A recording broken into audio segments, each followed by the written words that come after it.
Rex, is this ready to go? Yes.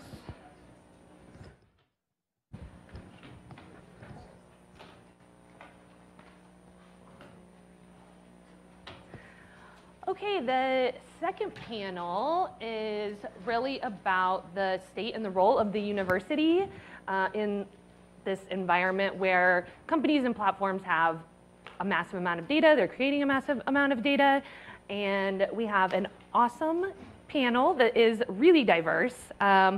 Jill Van Matry is the Associate Director of Atlas, Sarah on the end. Chris Calabrese is the brand new Senior Policy Director at the Center for Democracy and Technology. Aaron Burstein is the attorney advisor for Commissioner Brill. And Ed Felten is a computer science and public policy professor at Princeton. He is our one and only presenter for this panel. And to give Ed a feel for his audience here, I'm starting off with a quick fire question. True or false, panelists, companies have all the good data? False. False. What? Ed? I think mostly true. Okay, Ed, that's your audience. Okay. Let's see what you have to say. All right. As Paul said before, I think the reason I was invited here is because of a couple of blog posts I wrote about this. And so what I'd like to do is give two mostly distinct short talks about the topics of those. So part one is when ethical worlds collide.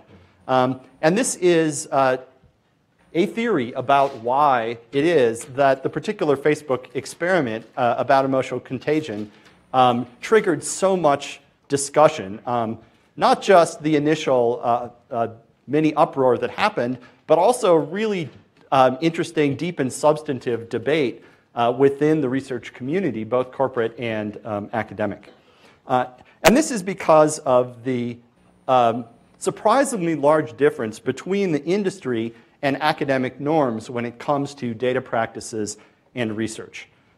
So with apologies to everyone, let me very quickly try to summarize approximately what those norms are. Industry norms for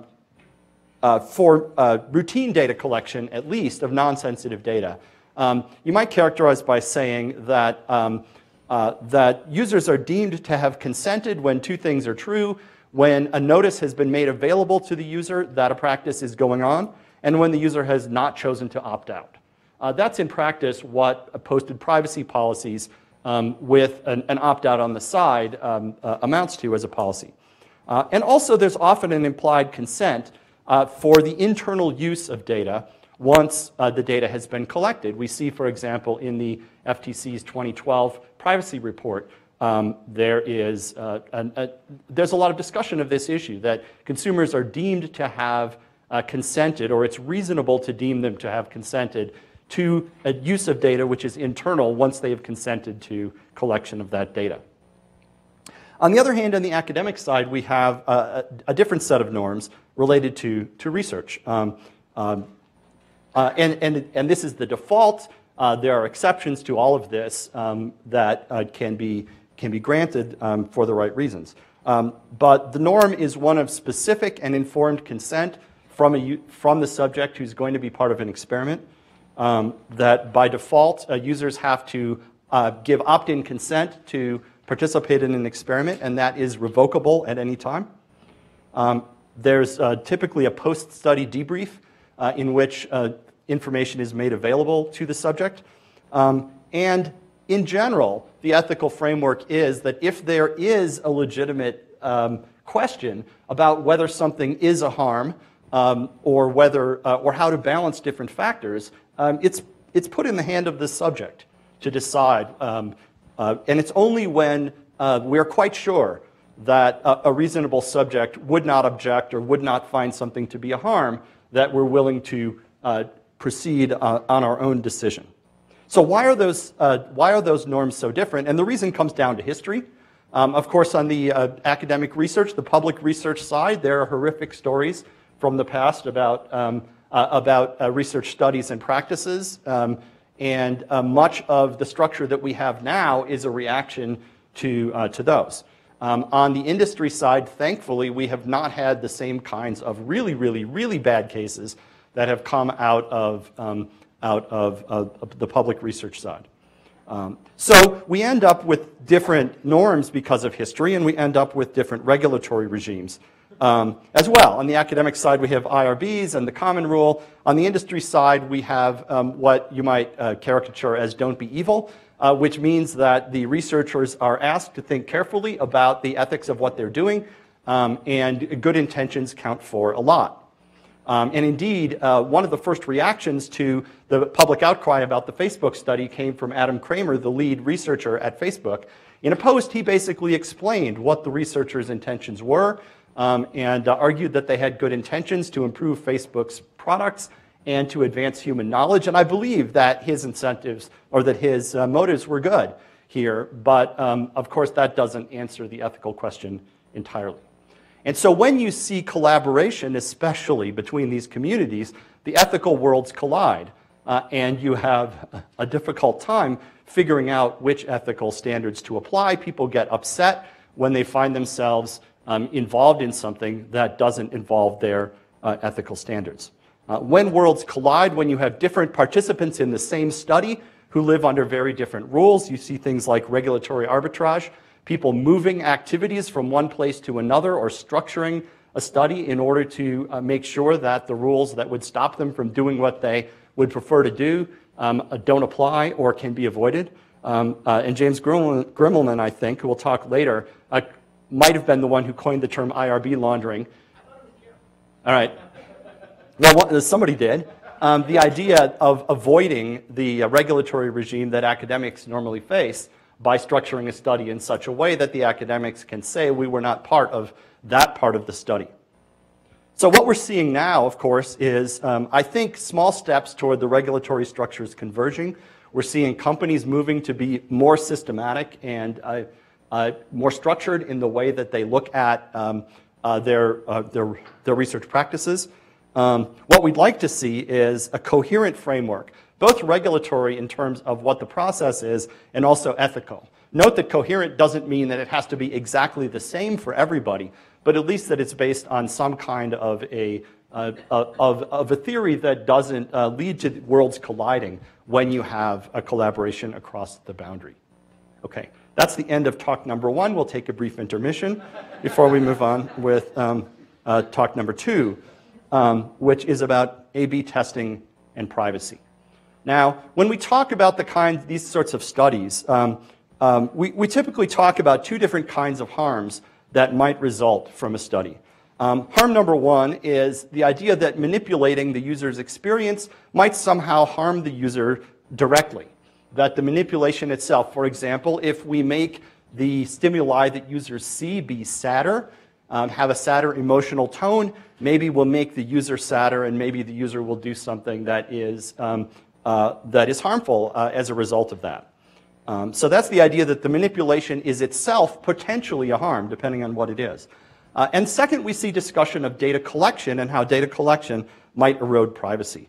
But I want to argue that when you do manipulation and data collection together, that there is a different kind of harm that can result, and in particular that manipulation magnifies the privacy impact of data collection. And I want to build the argument for this and the basis for this from first principles and fairly carefully, because I think a lot of the discourse about this topic can be careless in thinking about this issue. And even a lot of the language that is used to talk about this is structured in a way that leaves out this effect, that talks about, for example, the privacy issue only in terms of collection. Okay, so what's the difference between collection and collection plus manipulation in terms of the information that's conveyed about individuals? And the basic point is that when we collect information, when we observe, we can see correlations between different sorts of things. For example, we might observe that when your friends are happy, you tend to be happy. That's a correlation, that things happen at the same time. But when we engage in manipulation plus collection of information, then we can actually get information about causation, about what causes what. Let's talk a little carefully about what that means and why it is that manipulation allows you to extract causal information. So just to review, a correlation between two things just means that those two things are observed together more often than you'd expect them to happen together if they were unrelated. Now, if A and B, two things A and B are correlated, then one of three things must be true. Either A causes B, perhaps a direct cause or an indirect cause, or perhaps B causes A, or perhaps there's some other thing, some C or other things C that causes both A and B. When the things are correlated, one of these things must be the case, but we don't know which one. And in order to unpack why manipulation plus observation lets us get out of this box where we don't know what the causality is, I want to give a couple of hypotheticals. Hypothetical number one relates to a sort of quasi-medical study. Suppose that we observe that eating cookies is correlated with exercise, so that people who eat more cookies tend to exercise more. I don't know if this is the case, but let's take it as, let's suppose that it's true. My wife claims that this is true about me, at least. So there's some anecdotal evidence. So we know that eating cookies, let's say, is correlated with exercise, but what we'd like to know is whether cookie eating causes exercise. If cookie eating causes exercise, then you have a good way to get yourself to exercise, which is to eat more cookies, right? So how do we figure out whether cookie eating causes exercise? The gold standard in science is to do a randomized experiment in the language of science or in the language of the tech industry, an A/B test. And the way this works is the following. We get a bunch of data subjects. For each subject, we're going to flip a coin. If we flipped heads for that subject, then that subject is we're going to give them cookies. We're going to force them to eat a cookie. And if we flipped tails, then we're going to make that subject eat apples instead. And then we observe how much the subjects exercise. And we look to see whether there's a correlation between whether flipping heads for a person and that person exercising. And suppose we observe that having flipped heads for a person correlates with that person exercising. Now, we know from before that if that's the case, then either flipping heads causes exercise, or exercises causes flipping heads, or something else causes both. But if you think about it, we can rule some of these out. We know that me exercising today can't possibly have caused someone to flip a coin flip to come up heads yesterday. The coin flip is independent of whether the person will later exercise. And so we know that the second one isn't the case. We also know that, in fact, there isn't anything else. There's not some other factor that causes both the coin flip and exercise. The whole point about a coin flip or a random process, in fact, the definition of randomness is that it's not affected by anything that happens in the world. So nothing caused the coin flip, at least nothing that has to do with exercise. And therefore, we can rule out these second and third theories. And the only theory we're left with is that flipping heads for a person causes them to exercise. And the only mechanism by which flipping heads could cause them to exercise is that flipping heads causes cookie eating, and because that's the only thing flipping heads causes directly, and therefore cookie eating must cause exercise, right? And so if we do that study and we find that flipping heads correlates with exercise, we can infer that cookie eating causes exercise, something that we couldn't have found from the correlation. And not only do we know that about the population as a whole, but we get at least a very weak statistical indication as to whether that's true for an individual person. So observation reveals more because that observation happens in the context of an A/B test. We can't just ask whether we collected information about exercise and reason from there as to what we can learn about people individually or the population. We have to also ask what was the manipulation, if any, that we did before we collected the information. All right. So now let's talk about hypothetical number two, which is a simplified and somewhat more extreme version of the Facebook emotional contagion experiment. So let's consider a simple hypothetical social network, which I'll call WHOA. And in WHOA, you build a list of friends by mutual agreement, like in many social networks. You can set your status to only two values, happy or sad. And you can see the statuses of your friends on a kind of dashboard with pictures of them with happy or sad faces. So suppose that we have this very simple social network. And suppose that we observe that for some user Alice, that Alice's happiness correlates with her friend's average happiness. That is, when Alice's friends are happier, she tends to be happier. And suppose this is true about people on average across the whole system. Now, there's a whole bunch of reasons why that might be the case. Maybe Alice's being happy causes her friends to become happy. Maybe Alice's friends being happy tend to make her happy. Or maybe there's some common factor that causes them all to be happy. For example, maybe she tends to live in the same town with her friends, and when the weather there is good, everyone tends to be happy. When the weather's bad, everyone tends to be unhappy. Or maybe they have some mutual friend who's going through some experience which is influencing them both. We don't really know whether what that correlation tells us about what causes Alice to be happy. But we can do an A/B test, where we randomly manipulate the friend status information that we show to Alice. That is, we will take some of Alice's friends, and for those friends, we will, rather than displaying their true happy or sad status, we'll just flip a coin. And if it comes up heads, we'll tell Alice that person was happy. If it comes up tails, we'll tell Alice that person was sad. And then we can observe whether her status correlates with the manipulated information. Only the information that resulted from a coin flip. We do that over time, and when we do that, this experiment can measure how easily Alice's emotions can be manipulated, because we can be measuring the extent to which what we tell Alice about her friend's status, what Alice sees about her friend's status, causes her to be happy or sad. We can extract causality about Alice's emotional state by this experiment, something we couldn't have done by other means, or at least not easily. People who do statistical and causal reasoning will put asterisks on that, but for the most part, this is the case. The other thing to note is that Alice probably can't tell that the experiment is going on unless the social network informs her. Because the differences to what she sees might be relatively subtle, might not differ that much from what she expects to see. It's not the case that by being vigilant, Alice can necessarily tell that this is going on.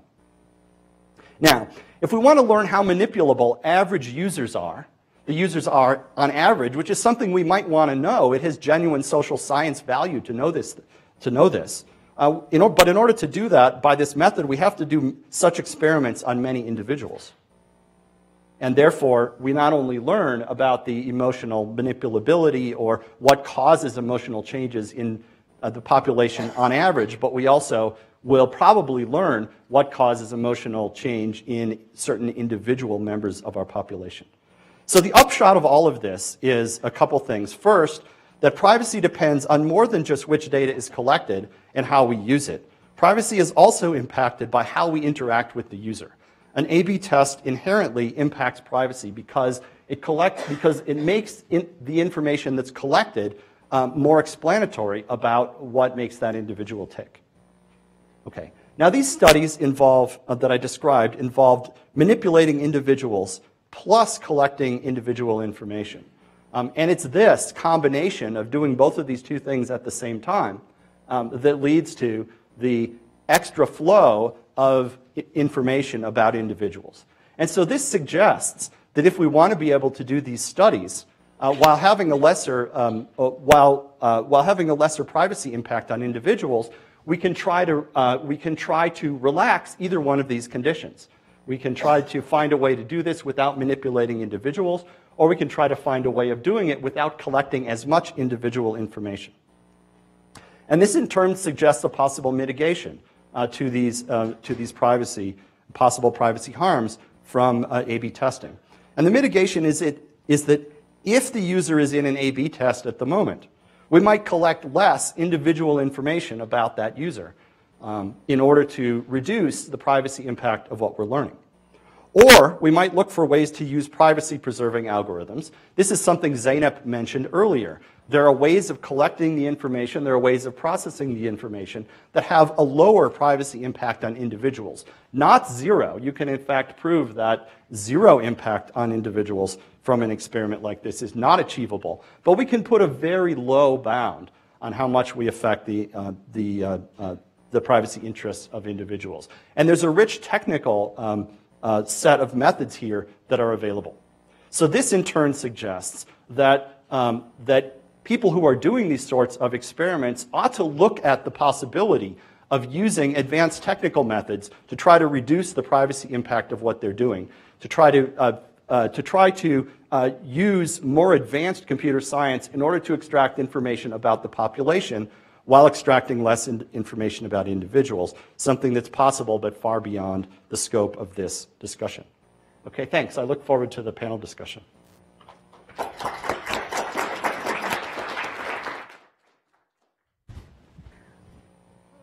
Okay, Ed, so my first question is just for you based on the presentation that you just gave. So in big data research, I feel like for the last 2 years, we've been talking about one of the problems with big data is that it just shows correlation and that we're going to end up making decisions based on correlations, not causation. So Paul brought a website. What's the site called? Yeah, so anybody who has a computer should look that up. And there was some, Nicolas Cage movie tickets are correlated to like heat strokes. Let's just say that's true. So we could respond by saying Nicolas Cage can never make another movie because it's correlated to heat strokes. And so my question was going to be whether correlation or these manipulation techniques could be, if one is more dangerous than the other. But the last thing that you said about technical methods makes me want to ask the question about whether those technical measures make the manipulations actually less dangerous than just having these hands-off correlations. I think that's true. I mean, there's no doubt that one of the core principles that people use in a lot of sciences, including social sciences, is to try to find causation by doing careful experiments. But what the privacy-preserving data methods suggest is that it's possible in some cases to get causal information that's true on average across the population. For example, we're very happy to know that certain kinds of behaviors have positive or negative health implications, but it would be a different thing to know what a particular individual's health future is, right? There's a distinction between learning about the population as a whole, including causal information, versus learning about individuals, which really goes more to the privacy impact. And what privacy-preserving data analysis methods do is they let you get more information about the population in general while getting less information about individuals. And so that sort of lets you have your cake of science while without eating the people. Right. Without eating the people. Well, in universities, we have researchers that do both of these, that find correlation and increasingly from social media, big data sets, but also are interested in causation. Jill, what do you see the differences between the way that companies approach their questions and university researchers approach their own research? Are there different goals? Are there different structures to the way that they situate their users and their own ideas about long-term research? Is it just about publishing in a media paper? So there definitely are different goals. An obvious one is return on investment. So at the conferences, when researchers from academia are interacting with researchers from industry, the thing you hear over and over is this conflict over return on investment, ROI, and that in academia, you don't have that pressure. And so you can do this sort of longer term thinking and kind of high risk, high payoff type of research where you might learn nothing or you might learn something that'll be really important 30 years from now. Whereas in a company, a lot of the research is more immediate. It's more, how do we manipulate or change our product so that people spend more time on it so that it's more valuable to advertisers, for example. And so those approaches have really different impacts on how researchers approach what they do. Chris, you, I think, are somewhat more comfortable with universities researchers messing with you than companies. And why is that? Are the safeguards that Ed talked about that are in place, or is there something else that makes you more comfortable with researchers doing this type of work than companies? Well, I have to caveat this with the enormous caveat that every single person in this room knows more about academic research than I do, probably. I mean, I'm coming at this really from a policy, privacy advocate point of view. And so I think that's why, you know, what an academic researcher does in terms of data collection is much closer to the much closer to the Platonic ideal of what a privacy advocate typically wants in data collection. You know, informed consent, ability to opt out consistently. So when you look at that, of course you say that's the, you know, that's the model that we think is the default, right? That a privacy advocate thinks is the default.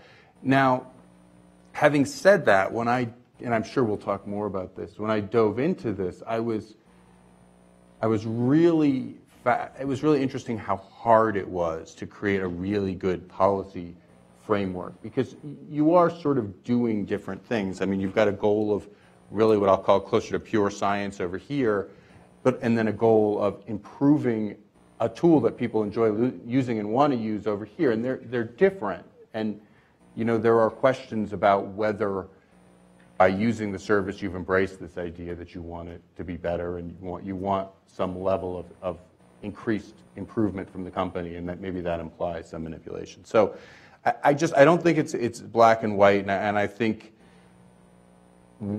as we'll talk about a little more, I think as we start to get some more transparency, that'll help us get a sense about where these lines are. Can I add just to what Ed said about IRB approval? Because so for people that don't do a lot of academic research, I think it's a little bit confusing to think of, you know, you think, of course, you should get approval from this IRB, you should have a review board. But I don't know if people understand like how much research is covered by that. So if I wanted to hand out a survey to you all today that says, do you exercise and do you eat cookies, and then publish a paper about the correlation or not, technically I'd need to go get IRB approval to do that. And so there's a ton that it applies to, and it's a fairly lengthy process, particularly if there is any sort of manipulation. Then it becomes this back and forth with the board, and they're tweaking what you want to do. And in a company, it's typically maybe you talk to the council, maybe not, and they say, yeah, cool, that'll be interesting. Yeah, that's, I think a good point is that IRB is, anybody who does IRB knows it's a huge pain, and you do avoid it like the plague if you have to go through it. But I think that this research that's come out recently has allowed us to sort of romanticize what we do in academia as if it is at a higher standard, and as if IRB boards necessarily know how to answer questions about the internet and what is publicly available and what is private information, who are human subjects. Those are questions that if you ask the IRB to approve, it will take you a year to get a response, because they're going to figure it out, and it very well could be no because we aren't sure. So it's a very tedious process, but it also hasn't been figured out. It's slow in that sense. But one of the things that I think is really important that I think we probably are going to skip over for most of the day that Aaron brought up earlier was just doing this type of research in general. This is so hot right now to do research on Twitter and Facebook. Everybody wants to do this, academics and companies alike. But Aaron, you're a little bit skeptical of doing this type of research generally, about knowing the world through this type of research. Well, I wouldn't say skeptical, but I do want to put it in a broader perspective. And I should say these views are my own, not those of Commissioner Bill or the FTC. So I really mean that.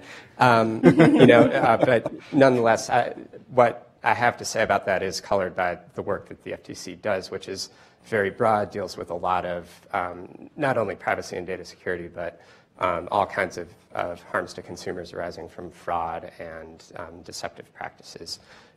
So I sort of thought about a lot of the discussion this morning from the standpoint of not a big globally known brand name, but from some small online operator who maybe is figuring out which sort of presentation of a form on a web page will make people more likely to enter information about themselves in order to get a loan of some sort.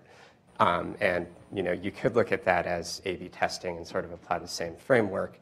But in reality, I think that is one small knob that's connected to a much bigger machine of information flow to other unseen parties who use the data in ways that can be very harmful to consumers.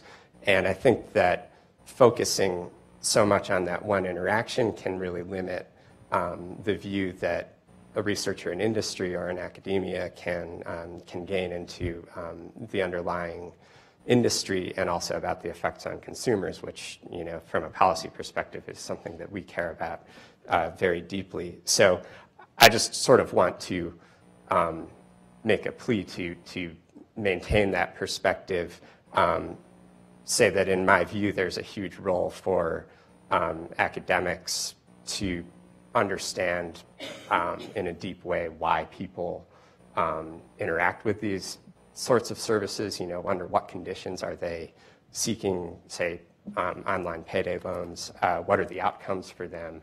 And sort of, understanding that structure is something that I don't think you get even if you had all the data that an industry component would have, and where there's really probably not much practical hope of creating some sort of collaboration with academia. So I just wanted to put that on the table.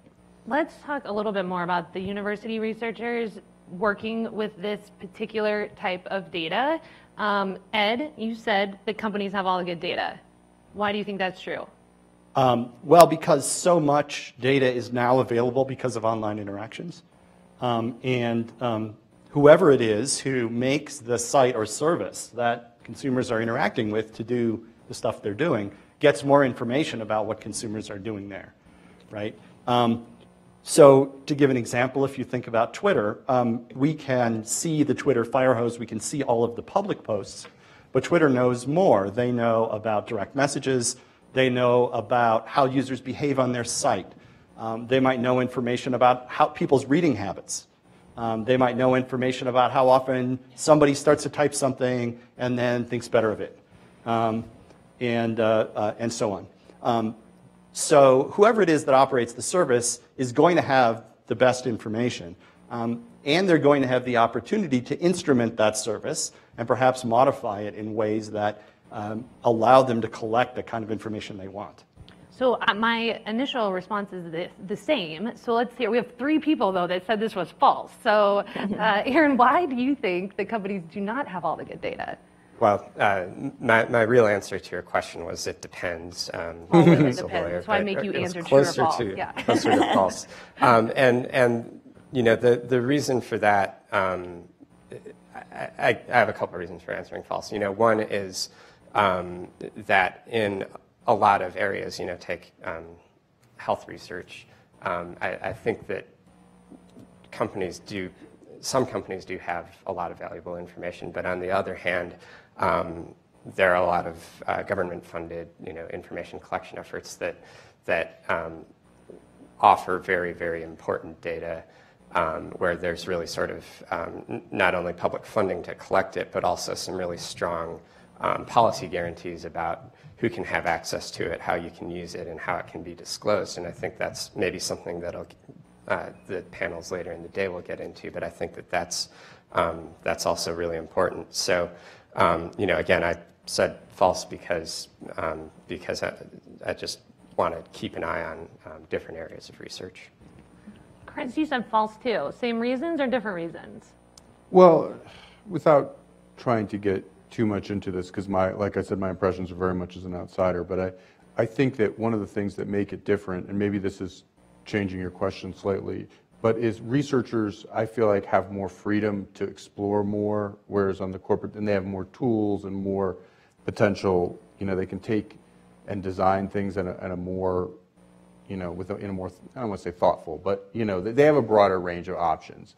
So, but, it is very hard to argue with the idea that there is an enormous amount of data pouring into these companies, and in certain sectors, it just vastly dwarfs what any researcher could hope to get. So I think Aaron is right that it really does depend on, on what area you're trying to research and what your eventual outcome is going to be. So, Joe, when you are a researcher and you're setting up your project, you're going to make categories for your data. And those are going to be different, I assume, than a company's categorization of data. Is there freedom, though, to make that broad, or is it still just project specific? Is it really that different when you create data? Is it really that different between a company and an academic? I mean, you can't go back and really change your mind about whether you're going to, for instance, change age range. Let's say you said, 15 to 20, by 5-year intervals. You can't really go back and say, no, give me your specific birth date. And so is there really that much freedom, or is it just project specific? You have to kind of know upfront what type of data you're collecting. I mean, I think it's more project specific, and I think you need to know more upfront in the academic setting. I also think there's sort of iterations, and you do a small study, and then you figure out that you need to change the age range, and then you do the bigger study and the bigger study. And again, in industry, that could be easier because it's today we'll change it. Is that easier just because you don't have to go back and get consent? Yeah. And go find them again. Yeah. So you said that companies don't have all the good data, though. Why is that? So again, I mean, I agree with what's been said. I think it's hard to argue that we're jealous of data sets that companies have. Our students want them so badly. And so they are definitely valuable. I think that in an ideal world, the university does have access to some of that data and from other companies. So something that Facebook might not want to share with Elo, perhaps Elo and Facebook would both share with CU Boulder, please. And so in that way, I think we can have access to this really good data. Okay, so let's talk about these collaborations. So the Facebook study was not only Facebook. It had a Cornell IRB attached to part of it. Ed talked a little bit about how that was isolated to just the data analysis. But let's talk about how these arrangements can and should work. When we were doing the Right to Be Forgotten work here, we were trying to figure out web ephemerality and just banging our head against the wall because Google knew the answer, right? Like I'm writing pages and pages about maybe it's this, maybe it's that, and Google knows the answer to my question, and I can't get it, though. So it is very frustrating, and developing that relationship can be really, really beneficial to academic researchers, but what is the risk? The risk to the university, or the risk to? The risk to the research itself. So the obvious risk is that we have this sort of bubble that we love, and we're safe in our bubble, and we have, some of us have tenure, we can't be fired. And so, but researchers increasingly aren't in that role always. Sometimes they're grant funded, sometimes they have funding from these companies. And so, say for example, I'm this researcher, my one project is wrapping up, and then I talk to Facebook and they say, yeah, we'd love to have you come and help us understand this data, and we'll give you $5 million. And so you can hire a bunch of graduate students, and you can have a bunch of other researchers work on this thing. It's so exciting. Suddenly it's harder to be this reserved, isolated person who isn't falling victim to biases. And so, I have this 7-month-old baby at home. Suddenly my salary means something really different to me. And so I'd like to think that, no, I could be reserved and impartial, but I think it becomes really difficult. Now, that said, I think it's really important. One of the things we see, especially, so we're talking about big data, we're talking about technology, 18% of computer science graduates are female. Something way lower than that are from underrepresented groups. And so the people in these companies that are making decisions are, by and large, white males, which, no problem. I like you guys. And I'm looking at this panel. I like you all, but that's a really small group of people making decisions that have this ethical impact.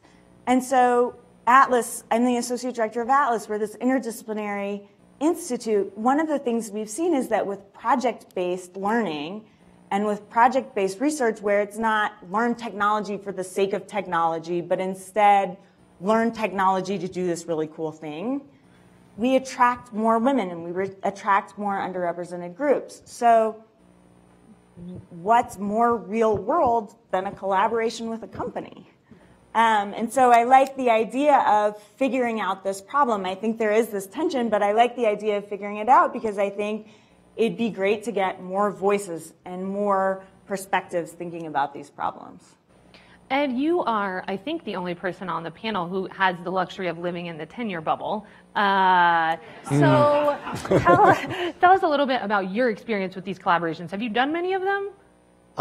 I've done not so much around data sets, but I have done collaborations with companies relating to research. I haven't found it to be a big problem. I haven't found the incentive issues to be a big problem if you're navigating them carefully. I think as long as you're being driven by the desire to produce a socially useful research result, which you're supposed to be in research all the time, as long as you keep that in mind, and don't lose sight of that goal, you'll be in reasonable shape. And there are parts of institutions that are designed to help you with this, right? Your general counsel's office won't let you, or is supposed to try to stop you from signing a research agreement in which the results of the study are predetermined, or in which publishability depends on the results, and so on. So there are institutions to help you which you can use. I think in almost any research, regardless of where the funding is coming from, you need to think carefully about what your alliances are, where your funding is, and why you're doing what you're doing. And that's true also for government-funded research. So for people who want to do this research but don't want to get into bed with a company for whatever reason, and I think that, we'll just say for the sake of argument, I think that we may see universities, after Cornell had to defend itself the way that it did, I think that we may see universities shying away from this, even though they may have this push and pull with, yes, we really want this great data. No, we don't want to have to be putting out press releases saying that we did the right thing. But let's say that there's a bit of a hesitation from universities. If you don't want to get into bed with companies to do research on these platforms, there are still hurdles to scraping. And we've seen these in terms of service that basically say you cannot use this data in certain ways. For our more regulatory-minded gentlemen, should there be an exception to researchers in these? Should they be held accountable to these no scraping policies in the terms of service? Well,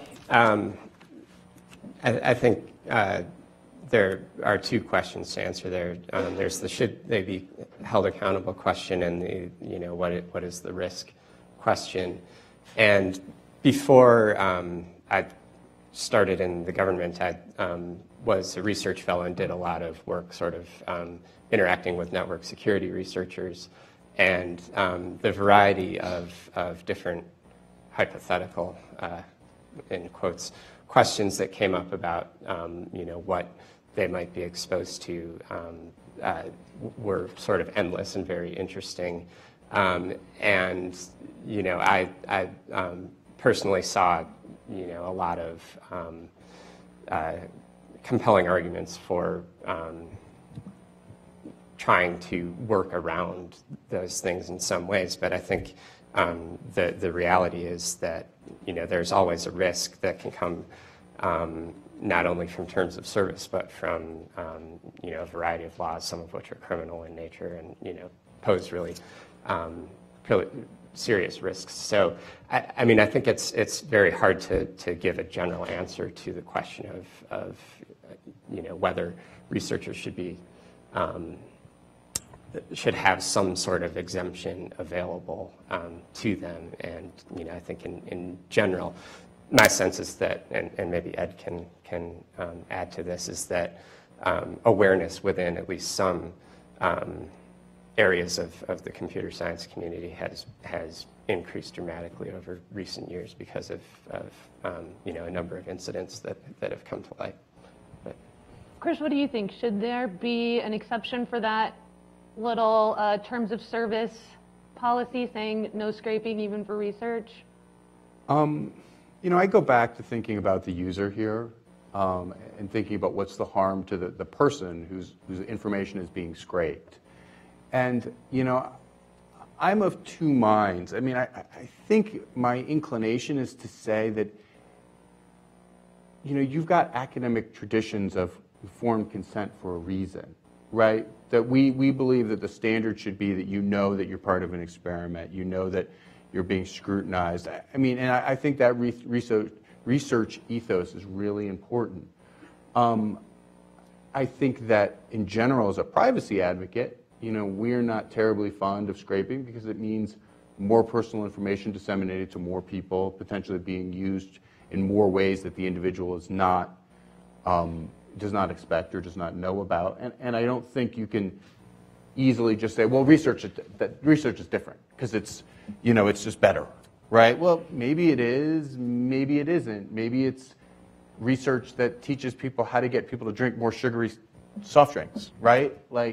So I think that my inclination is just sort of operating from first principles is that, the privacy rule of thumb is always, or the privacy default should always be informed consent, should always be information collection that thinks about what the effect is on the user. So I don't think that researchers get sort of a pass on that and doing that. I mean, they do right now, right? If right, it's publicly available, you don't go out and get people's tweets. So this is just one of the many shared problems that I think that we're having between academic and corporate researchers. And another one somebody brought up earlier, was transparency.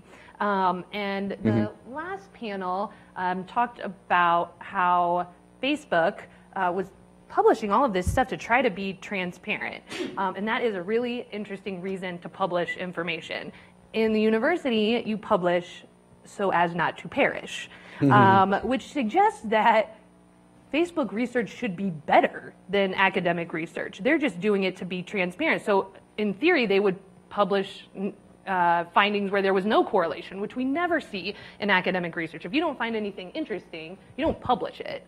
And so when we think about this bias between the two groups, are either of them really contributing to knowledge in a way that is beneficial for everyone, or are they having the exact same problems where we have goals that are not really about furthering the knowledge of mankind, and it's really about being transparent so that we don't lose customers, and publishing so that you can get into the tenure bubble? All right. If I could respond to that. So I guess I would disagree a little bit. My impression from the Facebook study was that the Facebook scientists were trying to provide generalizable, useful knowledge and publish it in the scholarly research venues. And in a certain sense, that's part of what got them into trouble, right? It's not the case that Facebook figures out which aspects of their operations users most want to know about and then publishes papers about the details of how that works, right? Which is what they would do, I think, if transparency were the primary goal. So I think there's less difference in goals, actually, with respect to this particular study than in some other cases. And this is one of the reasons why the ethical worlds collided. And it's a study, I think, that did produce knowledge that was useful, and had it been done by a different methodology, been vetted more carefully, that a lot of people in the academic world would have just been purely cheering for it, as opposed to many criticizing it because of how it was done. The methodology matters a lot. Yeah, the methodology does matter a lot. In Science magazine, there was an article that was talking about this, and it's right here, social media for large studies of behavior, large-scale studies of human behavior in social media need to be held to higher methodological standards. And before I read this, I read the title, and I think 5 minutes before, somebody had sent me an article about how a paper had gotten accepted and it just said, "I am a machine," over and over for 3 pages. So these higher standards that we're shooting for, again, are, I think, shared across boundaries, but what do we think the role of academics what should we really be focusing on in terms of this? Should we be focusing on creating these collaborations and being in there? Should we be focused on writing articles like this that are critical of the methodology and really digging into that? Should we be writing blog posts that help explain what the study actually says and how limited it is? What should we really be spending our time on? Joe. I mean, yes. To all of those. So where should yes, I think, what am I personally most interested in? I'd like to find ways of collaborating that have the right methodology and have the right level of transparency, and also benefit from each side's strengths. So sort of the elephant in the room is the commercial nature of our interactions online now, and we're uncomfortable at some sort of deep human level with people profiting off of us in ways that we haven't explicitly signed up for. And so, you see it in copyright, where the fair use calculus takes into account whether there's this commercial purpose or not. And so I think people are comfortable with universities researching them. They're used to that idea. They're less comfortable with companies researching them for exactly the reason that Chris raised, that I don't want a company to figure out how to make me want soda first thing in the morning. And so what I would like is for researchers, when this comes out, to say, of course there's outrage, but also, hey, thanks, Facebook, and next time let's do this, this, and this, which I think a lot of the blog posts have said. And I think that this is really going more to the corporate side than the researcher side, but when I was trying to come up with some kind of policy framework for which to discuss this, and CDT has, ever since the story broke, we didn't get too much past transparency. And when you're a privacy person, if you can't get past transparency to some of the other FIPs and some other things, it's like, boy, it's pretty weak tea, in terms of what I'm recommending. But I do think it's really crucial to know, as much as we can about what types of studies are being done, what the rules are. I tried to draw some bright lines, and I thought it was actually very hard, but part of it is because you don't have a clear sense of the whole universe of what is happening here. So I do think that there's a potential virtuous cycle where more research leads to better, and more published research leads to better understanding of the types of research and a better understanding of where the line should be for both sides. I did think, and as I was listening to Rob sitting in this general vicinity, that there's a lot of incentive after this last several months for Facebook to turtle up, right? And just be like, whoa, what possible benefit could we have for ever sharing this information publicly again? What could ever value add? And that would be a terrible outcome, right? Because research ain't gonna stop. It's just gonna continue in the dark. So I think that to the extent that we can be aware that beating up on the people who are trying to be transparent is not actually the best way to get the kind of transparency that we need to do this right. I generally agree with what Chris said, and I think to go back to the distinction that Chris started out with between the perceptions of university researchers or academic researchers and industry, to bring other privacy principles into it. I mean, all of the things like purpose and the context of that interaction very heavily influence, I think, how people perceive the experience of being part of a study. So I think that's all incredibly important, and I think there are a lot of reasons that maybe the structure that is present in university research would be hard to apply to industry, but I think it does at least help explain where some of the reaction is coming from. One of the issues that we've had is about validating these kind of findings, and this is a huge problem across both industry and academics. But one of the reasons that it is very hard to validate these is because nobody will share their data, whether they are academics or in industry. And so repeatability, which is a staple of producing scientific findings, is not really something that we undertake in modern research anywhere. And this has been attributed previously to this sort of proprietary, this is my data, nobody else can have it. But more recently, I think it's been attributed to privacy concerns.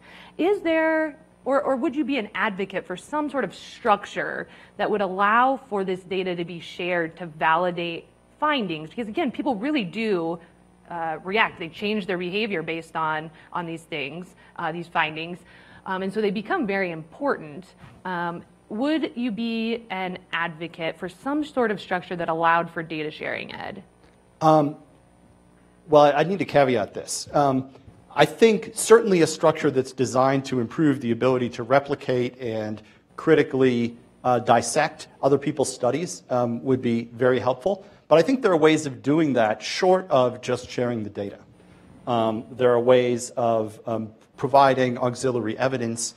There are ways of escrowing the data in certain ways so that other people might be able to run queries against the data in a controlled way.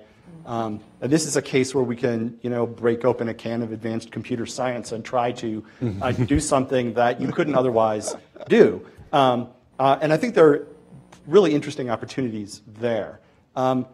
It would be a shame if people are unable to do studies because they can't get or collect data because the data is private and they would then have to share it downstream, right? There are a lot of cases where you have a legitimate reason to hold the data more carefully.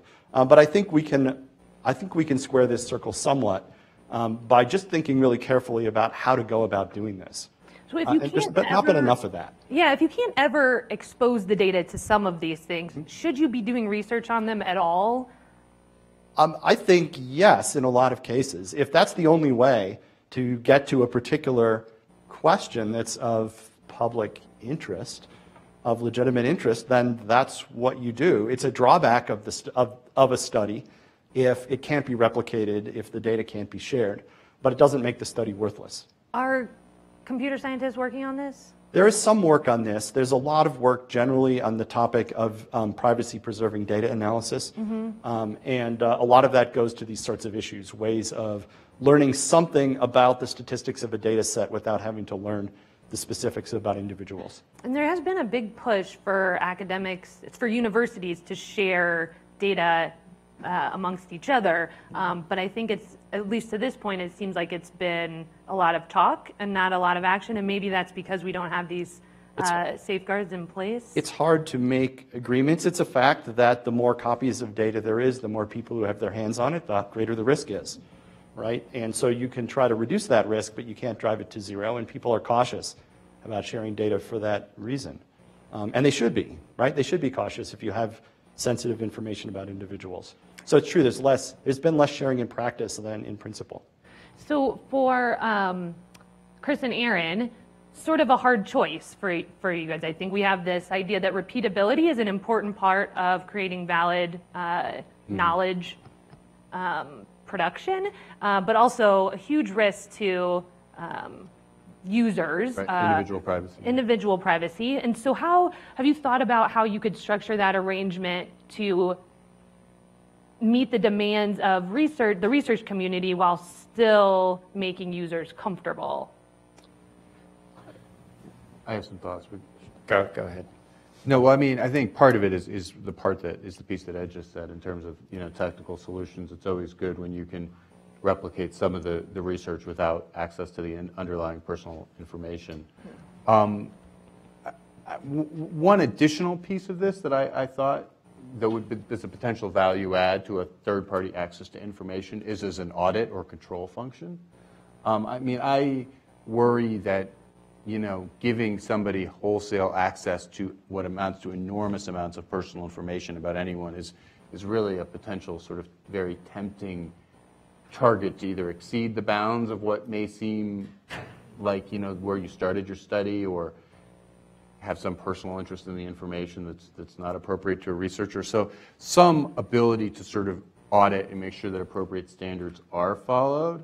I mean, that could be a function that's done internally. It doesn't need to be a function performed by a third party. It might be viewed as more valid if a third party performed it. So I guess, I always come at this sort of with my privacy lens, right, my privacy microscope. And I see sort of unfettered access to lots of information for the purposes of research as a potential, privacy invasive harm if not conducted properly. Aaron, is this an easy answer for you? Do you just not share the data? No, I mean, just, I think it's important to think about a continuum of approaches, and I mean, that can take you into a discussion about what sorts of risks are present in a given data set, and I think that's a big discussion all on its own. But I, again, agree with Chris that there are other mechanisms that you can think about putting in place to afford some access while mitigating the risks to individuals. And one sort of personal example is that, my wife does a lot of epidemiological research. She goes literally to a bunker outside of Washington, D.C., where there's a big national health census data set that's kept, and sort of physical access is very strictly controlled. There are audits on all of the queries. That's a very costly way to share data, but appropriate probably for the size and sensitivity of the data set. That's probably not a solution that's going to work in every case or would really be warranted in every case, but as maybe one endpoint of a spectrum is worth thinking about. So last question before we open this up is for Jill and Ed. Are we going to see increasing competition between university researchers and corporate researchers for publication space, for jobs? Is this world merging in a way that's actually going to have this divide between corporate researchers? Are we going to lose all of our good university researchers to social networking sites? Are we going to lose publication space to Twitter? What are we going to see? I'll start. Okay. I think we're already seeing that in some pockets. So I have this quote. Bert Sutherland was one of the computer graphics pioneers and spent time with Sun Microsystems Labs and Xerox PARC. And he said that the research lab is already primarily a teaching institution. And it's teaching whatever is new so that the new can become familiar, old, and used widely. And so I think in some pockets we're already seeing this. And I think we're already seeing researchers who are teaching and who are really interested in these long-term questions. So it's hard to be absolute. That said, I go back to what I said in the very beginning, which is in most cases, industry has this approach and this focus on ROI, and academia doesn't. And so I think we're always going to see some people coming to to our side of things for that reason, because they find that appealing for one reason or another. And I think in computer science, there's a long history of academic research and industrial research. You can look back, say, to Bell Labs in the good old days, right, where some of the very best computer science research was going on. And that ebbs and flows over time, depending on what happens in the economy. I think for many companies, doing purely scholarly research is a luxury. And companies find themselves in a sort of tug of war between the desire to do generalizable research and attract some of the best researchers to work for the company on the one hand, and ROI on the other hand, right? So I think we're going to continue in balance. And I think there's also a lot of benefit to collaborating across these boundaries, to our being able as academics to send our students to work, do summer internships and otherwise in these labs. It's a very useful, in computer science, it's a very useful conduit for information flow between the hard problems that industry has and the research, and the researchers on the academic side who are interested in solving relevant hard problems. Jill, do you have concerns about students going into these environments as students? Sure.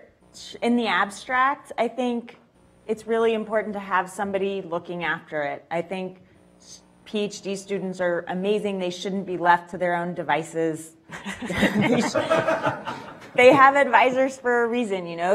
It's this whole new world, and again, this issue of biases and influences. I think it's really helpful to have their advisor be somebody that's helping them navigate this system and saying, "Hey, this is just one small part of your life. Don't do something that you'll be uncomfortable with in 10 years." So maybe in addition to IRBs, that we'll talk about at the end of the day, Facebook needs advisors for each of their data researchers. Questions? Where's our mic?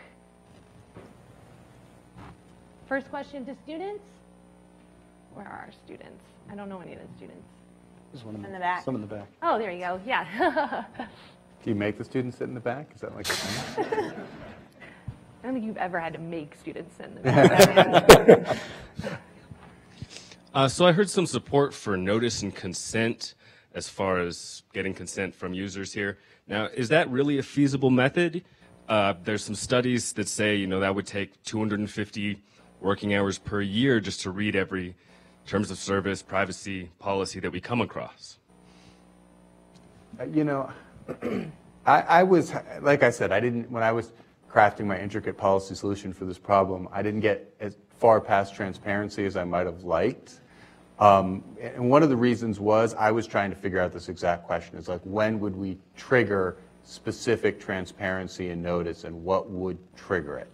Which I think is kind of the first question that you need to ask. And I mean, the answer that CDT has come up with is, you need to provide some kind of transparency in terms of knowledge about what happened, and potentially some kind of consent mechanism if it materially changes user experience or expectation.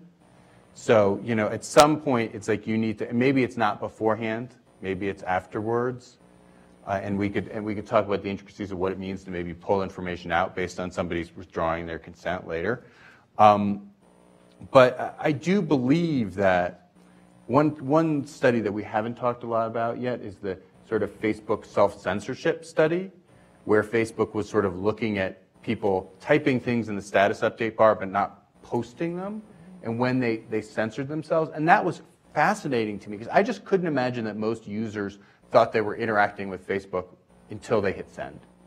Like, I just don't think they did, right? I don't think they thought that just typing something like was quintessential. I haven't sent the email yet. It's not out there in the world, but that's not the case, right? And so you are exposing more private information than you did before. That's material to the user's expectation, and it seems like telling the user, having Facebook have an interaction with the user where they learn about that, they learn about why the study happened, where they might read about the results, and get some value back in terms of learning something.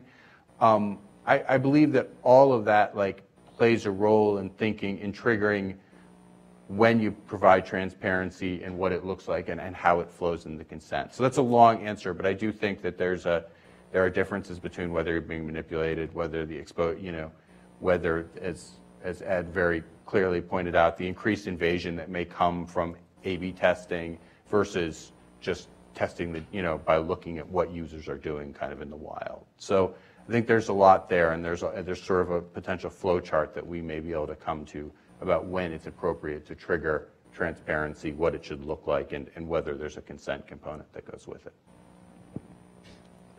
Yeah, I mean, I would just add that I think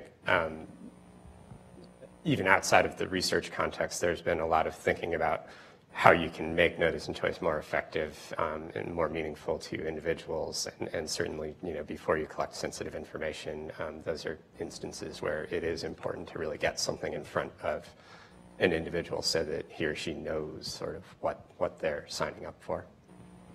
I think if that general privacy policies that companies have are very complex for a couple of reasons. One is that they are supposed to cover all of the company's data practices, which might be very complicated in themselves. Whereas what changes in a particular study might not be so complicated. Also, privacy policies are often not written with clarity as a primary goal, let's say, whereas if you're trying to, which causes them to be longer and harder to understand than maybe they might otherwise be, they're written to provide some legal defensibility or such a thing. Whereas if your goal is to explain to a user what's going to happen really as clearly as you can, you might be able to do it more briefly. And in a way, given that you're doing research on them, yes, in a way that may be much more interesting and potentially valuable to them. I mean, there really is a difference when we're talking about stuff that I may have learned about you. People are intrinsically fascinated with themselves. And to Aaron's earlier point, the knowing whether Facebook users expect that to happen or not is something that university researchers have been great at, understanding whether a privacy policy, whether users think that means the site is a private space. We've been really, really good at that, and that's something that Facebook hasn't investigated. And I wonder if we'll start to see substance being divided between the two groups. Next question. In Ed's initial presentation, where you're talking about kind of the distinction between collection and manipulation, and it seemed to me that in terms of this consent question, might there be a different standard or a different process when someone is going to be manipulated versus what I'm posting. I post it on Facebook. I just assume that it's out there in the public, or I post it on some other somewhere else, versus being manipulated. And then my second piece, I just interested in your response. The EU is passing some interesting new rules about privacy. And when you go to a European website, there is a permission thing, right at the top. I mean, do you agree to certain things that are going to happen on this site? It's clear, if you either post yes or no. And so, are there some models that are starting to come out that might address some of the things that we've been concerned about here? Well, with respect to your first question, I would say yes, that there is an inherent difference between manipulation plus collection versus collection alone and analysis alone. And so it does make sense to think differently in terms of what kind of notice and consent or what sort of safeguards are necessary when there's manipulation as well. With respect to the second one, there are all kinds of different ways you can try to present information to users clearly, and there's a lot of interesting empirical research to be done to understand what works. What's the sweet spot where you give users useful, actionable information as much as possible without cluttering their experience and getting in their way. But those are, to some extent, empirical questions about what works. And there's also, one of the funny things about transparency is we tend to forget that, transparency has a value in setting expectations for the future, too. What seems like a boring privacy statement the 13th time you see it might actually have been really important and revelatory information the first time you saw it. You're not seeing the same Facebook page everyone else is seeing. You're not seeing the same any page, right? And I still think that users have not internalized that to any extent. And so, to the extent that we're saying, hey, by the way, we actively manipulated the environment that you are seeing, maybe in 10 years we can come back here and complain, oh, that stale thing about manipulation that everybody's seen 1,000 times. But it's because the user will have become more sophisticated in terms of understanding and learning and actually getting something from the transparency. We'll know that that's happened when people stop saying the first thing that pops up when you hit A in Google is something embarrassing. Right.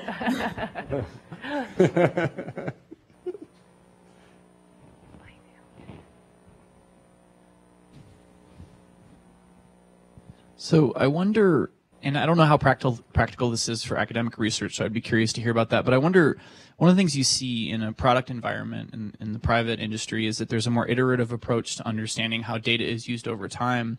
And I wonder if that's one of the things that happens, because I think if you look at, social networks sort of particularly illustrate the problem, but if you look at like the Great Fall, right, when something happens and everybody goes, oh my God, like, gosh, I can't imagine, I can't believe that my data was being used in that way. There's usually a kind of a lead up to that, and some number of users don't realize that data was being manipulated or used in that way. And I understand like IRB, boards and other ways of functioning that are stronger and sort of more long term. Like an iterative approach is a lot more difficult to get that kind of expectation set over time. But I wonder if perhaps a couple people could address that. Like, would an iterative approach help more with this type of thing, both when it comes to informed consent as well as just making sure that the expectations are set over time? Do you want to go? Sure. Iteration is useful, and we try to iterate when we can in research. And certainly the kind of iteration you suggested where in the course of an iterative study, you try to learn about what users understand, what they think they've consented to, how objectionable or not they find some practice. That is a useful thing to do if you can figure out how to do it. But understanding what users are thinking, what's going on inside their heads as the experiment goes on is another whole experiment, really. So often difficult to do. Yeah, I agree.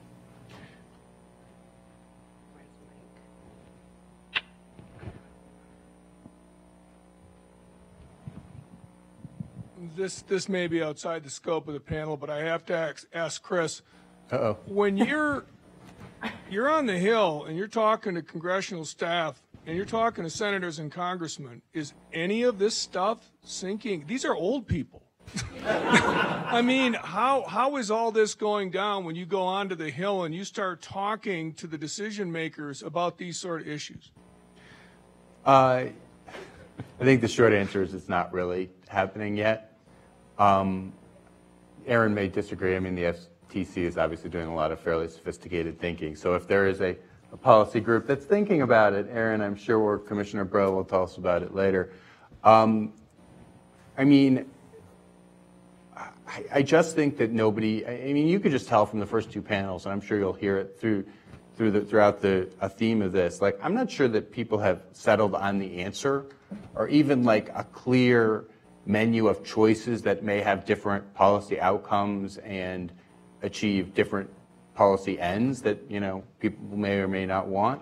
I'm not even sure we're at that point yet. And it's very hard to tell a policymaker what to do if you haven't even settled on the various values that you're trying to accomplish here.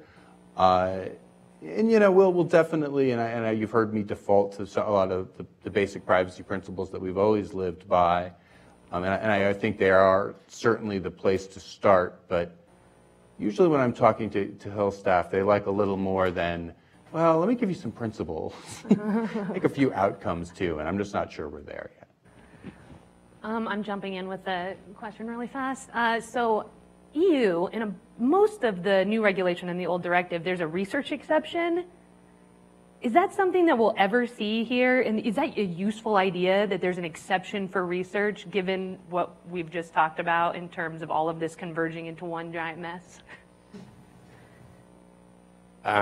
Will we ever see it here? I don't know. I guess the safe answer is always to say probably not.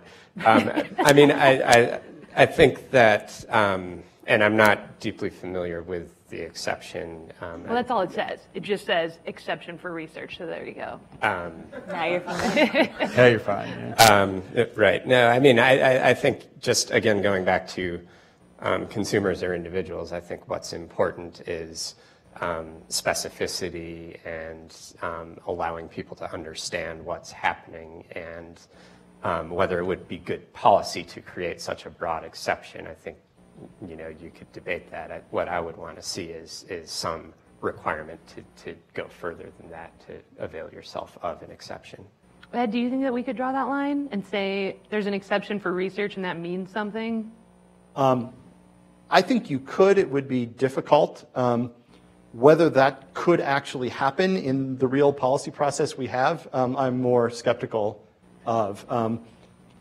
Other laws that relate to computer security activities sometimes have things that were supposed to be research exceptions that are not actually useful to researchers. These things tend to get whittled down to the point where they have little effect.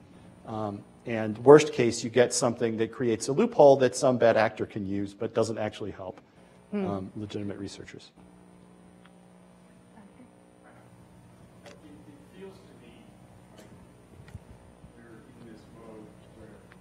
It feels to me like we're in this mode where we're dithering about what might be a good idea in terms of trying to bound the risks of all this data and how it's used, and that the only thing that's really going to break through, if in fact it does, is some sort of large violation of the trust and the use of this data, maybe for political purposes or some other use that so outrages the public that that's what's going to kick us out of this debate mode that we're in into some sort of mode that says we need to do something with this because we've lost some of our privacy, we're being manipulated.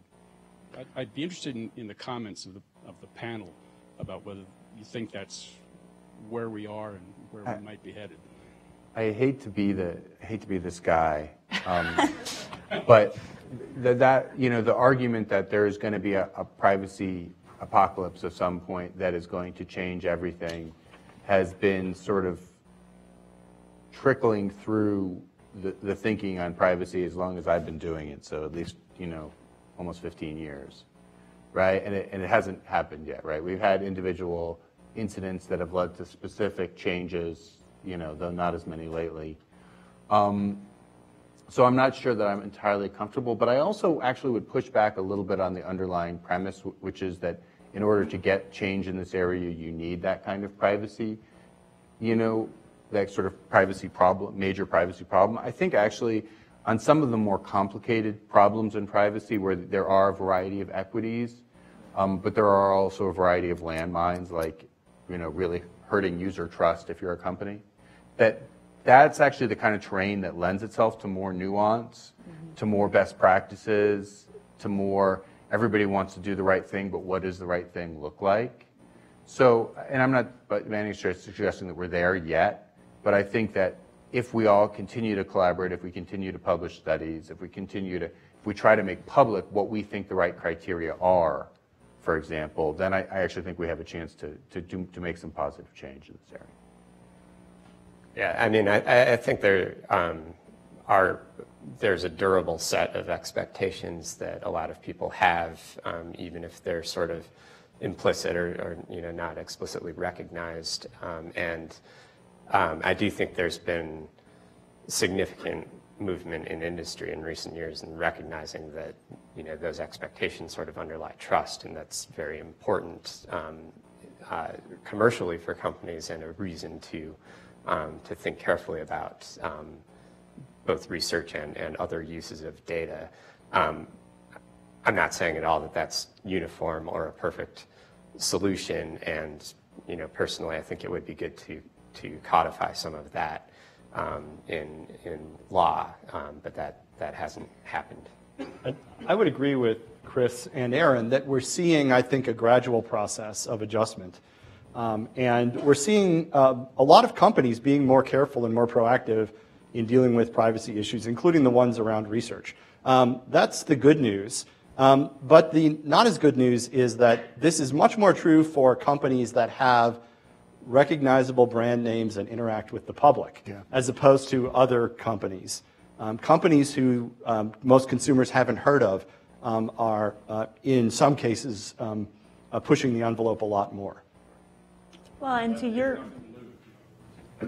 or at least a lot less, yeah.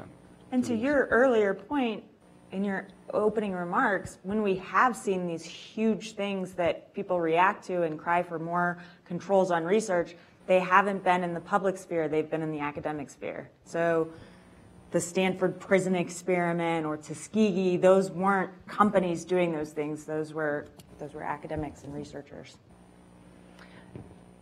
One last question. Hearing note.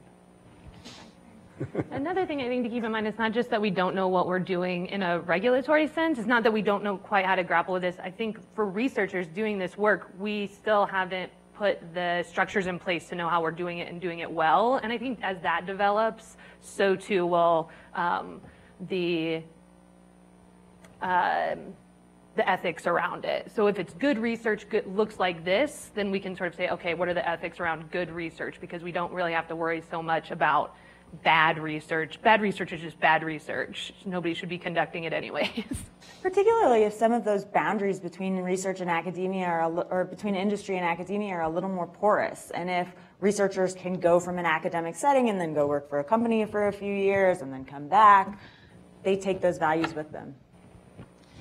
I have a two-part question based on the perspective of educating consumers about their privacy rights.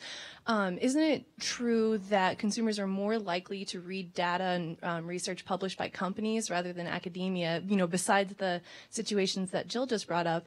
And I guess what are companies and academia doing currently to kind of recognize that shift in educating the consumer on what's happening to their privacy rights? Well, I think we as academics really have a responsibility to talk to the public about our research, to talk in our own voice and to explain why it matters and what it says. And some academics do that more effectively than others. Companies tend to be better at talking to their customers because they have people whose job that is. But to me, there's not really a question as to whether we should be doing that. That is super important, and I think one of the tests of whether your research is relevant is whether you could explain to a regular person why it should matter to them.